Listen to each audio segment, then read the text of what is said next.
गणेश उत्सवाच्या पार्श्वभूमीवर कोकण रेल्वेने रायगडमधील कोलाड ते गोवा वेर्णा दरम्यान रोरो कार फेरी सेवा सुरू करण्याचा निर्णय घेतलाय। पण या अभिनव योजनेमुळे कोकणात जाणाऱ्या हजारो प्रवाशांवर परिणाम होण्याची शक्यता आहे। गणपती दरम्यान कोकणात जाण्यासाठी आधीच रेल्वे तिकिटांची टंचाई जाणवते, त्यात आता रोरो सेवेकरता लागणारे मनुष्यबळ, वेळ आणि मार्ग उपलब्धता यामुळे प्रवासी विशेष रेल्वे गाड्यांमध्ये कपात होण्याची भीती आहे। रोरो सेवेसाठी लागणारा वेळही फारसा कमी होत नाही।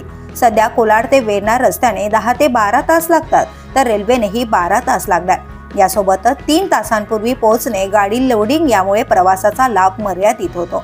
याशिवाय एका वाहनासाठी 7,875 रुपये आणि प्रवाशांचे स्वतंत्र भाडे हा खर्च सर्वसामान्य नागरिकांना परवडणारा नाही।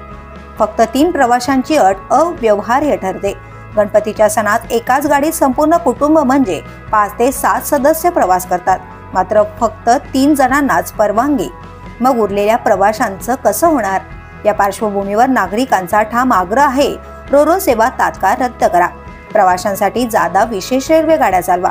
यामुळे गणेश भक्तांना त्यांच्या लाडक्या कोकणात सोप्या, सुलभ व सुरक्षित प्रवासाचा दिलासा मिळेल। कोकणात गणपती साजरा करायचा असेल तर प्रवाशांची गरज ओळखा, रोरो नव्हे तर विशेष रेल्वे चालवा। The police news bureau, Mumbai.